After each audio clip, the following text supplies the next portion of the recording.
राम मंडळी, next generation फार्मिंगवर मी अमोल काकडे तुमचं सहर्ष स्वागत करतो. आज आपण नारायण काका साबळे यांच्या शेतामध्ये आलोय. यांचं गाव देवगाव रंगारी तुम्हाला माहीत असेल, तालुका कन्नड, जिल्हा छत्रपती संभाजीनगर. गेले 2 ते 3 महिने झाले मला काकाच्या शेतावर यायचं होतं, कारण काकाचा जो एक्सपिरियन्स आहे हा शिमला मिरचीचा आहे.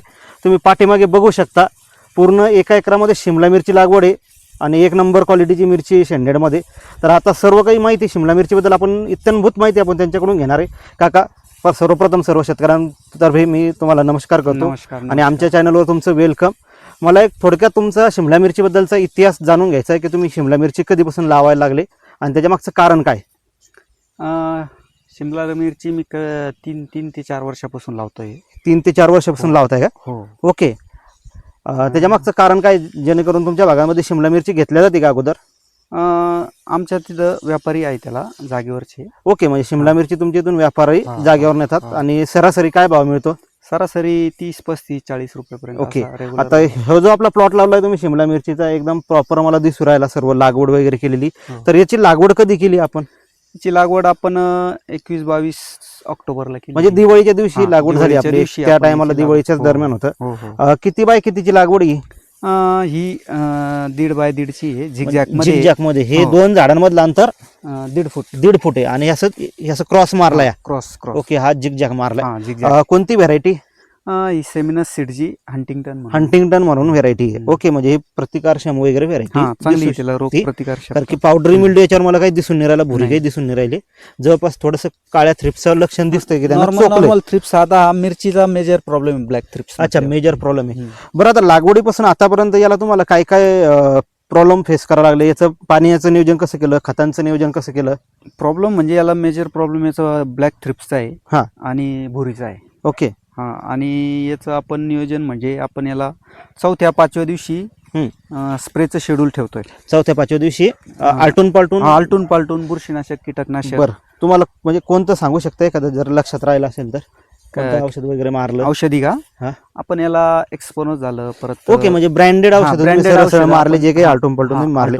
आता खतं तुम्ही वॉटर सोल्युबल देता की याच्यामध्ये काही बेसल डोस टाकला होता? आपण याला सुरुवातीला आहे ना बेसल डोस दिला होता. त्यामध्ये पूर्ण ते मायक्रोन्यूट्रनचे घटक, पूर्ण बेसिक जे काही असतं, एनपीके, सल्फर, मॅग्नेशियम, ते एकरी प्रमाण तुम्ही बेड मध्ये भरून घेतलं. पहिले मल्चिंग केलेला दिसूच राहिला. आणि नळी डबल आहे की सिंगल आहे? नाही, डबल नळी. 2 नळी. हो. ओके, म्हणजे याच्यामध्ये 2 साईड 2 नळी.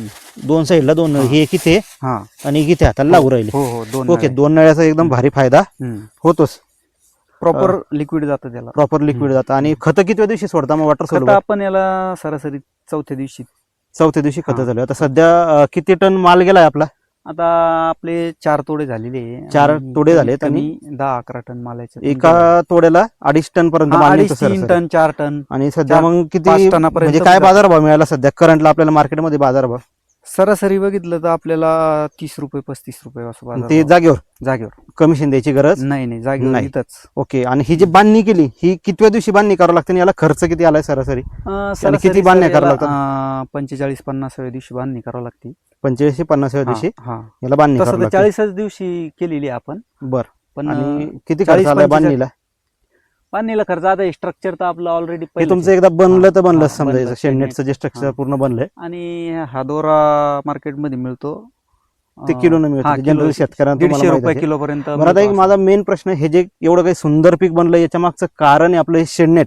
तर या शेडनेटला तुम्हाला खर्च कसा आला आणि शेडनेट तुम्ही म्हणजे एवढा मोठी इन्व्हेस्टमेंट करायची हिंमत कशी झाली तुमची? सर, हे शेडनेट आम्ही पोखरा योजनेतून घेतले. अरे वा, पोखरा मधून. आणि 1 एकराचा खर्च किती आला आहे आपला? सरासरी आपल्याला 21.5 लाखापर्यंत याला खर्च आलाय. 21.5 लाखापर्यंत. आणि पोखरातून अनुदान किती मिळाले? अनुदान आपल्याला शासनाकडून 18.5 लाखापर्यंत खूप छान तुमचा कार्यक्रम झाला. म्हणजे पण सुरुवातीला इन्व्हेस्टमेंट तर तुम्हालाच करावं लागलं असेल ना? इन्व्हेस्टमेंट आम्हाला. आता मला एक फ्रँकली विषय सांगा की या पूर्ण 1 एकरातून तुम्हाला समजा तर हे झालं तुमची 1 टाइम कॉस्ट झाली, याच्या व्यतिरिक्त 1 एकरातून तुम्हाला याला खर्च किती होतो सरासरी? आणि किती दिवस चालतं पीक? सरासरी सर, हे जर आपण चालवलं तर 6 ते 7-8 महिन्यापर्यंत. 8 महिन्यापर्यंत. आणि शेवटपर्यंत माल किती निघू शकतो? किंवा याचा 40 ते 50 टनापर्यंत माल निघू शकतो. 40 ते 50 टन पर्यंत माल निघू शकतो. आणि आता बाजाराभावामध्ये कधी कधी हायेस्ट भाव कधी घेतले आणि लोवेस्ट कधी मिळाले? हायेस्ट भाव सर त्याचे 90-100 पर्यंत मिळतात. 90-100 रुपयापर्यंत हो, मिळतात आणि आणि लोएस्ट कमीत आले तर कमी मग 8 ते 10 रुपयापर्यंत बरं, मग भाव कोणत्या असतात. कोणत्या बाजारभावाच्या रेंजमध्ये आपल्याला हे परवडू शकतं, हे शिमला मिरची जे तुम्ही लावलं हे सरासरी सर 40-50 40-50 रुपये असलं तर म्हणजे तसं जर पकडलं तर आपण काय म्हणू शकतो 60-40चा रेशो, 60% खर्च आणि 40% आपल्याला उरू शकतं.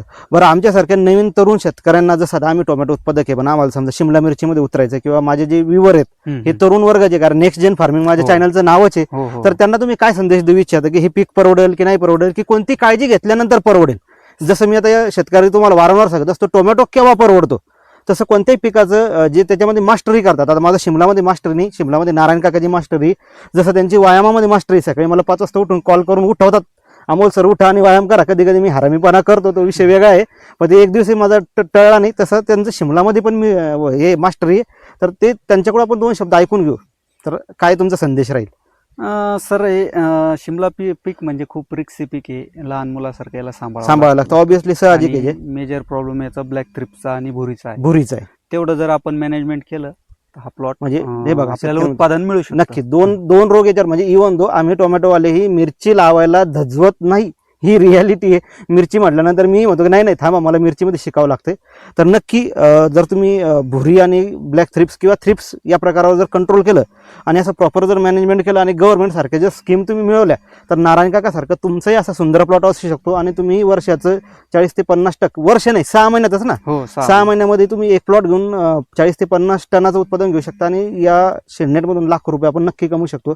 तुम्ही जे अमूल्य मार्गदर्शन केलं त्याबद्दल मी सर्व शेतकऱ्यांतर्फे तुमचं मनापासून आभार मानतो. आणि तसेच शेतकरी मित्रांनो, तुम्हाला जर काही शिमला मिरचीबद्दल अडचणी असेल तर काकांचा नंबर मी खाली ब्लिंक करतो. इव्हन दो जर वेट लॉस करायचं असेल, वेट गेन करायचं असेल, म्हणजे ते शेतीसोबत ते शरीराची काळजीही घेतात, तरीही तुम्ही त्यांना कॉल करू शकता. ऑब्विसली ते माझे खूप छान गुरु आहेत, माझे खूप छान मार्गदर्शक आहे. फक्त मी विद्यार्थी तसं बनलो नाही अजून, त्यांच्या तालमीत अजून बनायचं राहिलं. थोडं एक 4-4.5 किलो वजन कमी केलं, असो त्यांचं माझ्यावर तेवढं आहे वचक अजून की तुम्हाला उठावंच लागणार आहे, व्यायाम करावाच लागणार आहे. तर खरंच तुमचं दोन्ही गोष्टीसाठी मनापासून आभार करा. आज शिमला मिरची आणि माझा व्यायाम या 2 गोष्टी तुम्ही व्यवस्थितरित्या सांभाळत आहे, तर धन्यवाद. आणि सर्व शेतकऱ्यांतर्फे परत एकदा आभार आहे. धन्यवाद मंडळी. व्हिडिओ आवडल्यास लाईक करा, शेअर करा, सबस्क्राईब करा आणि फॉलो करा. राम राम.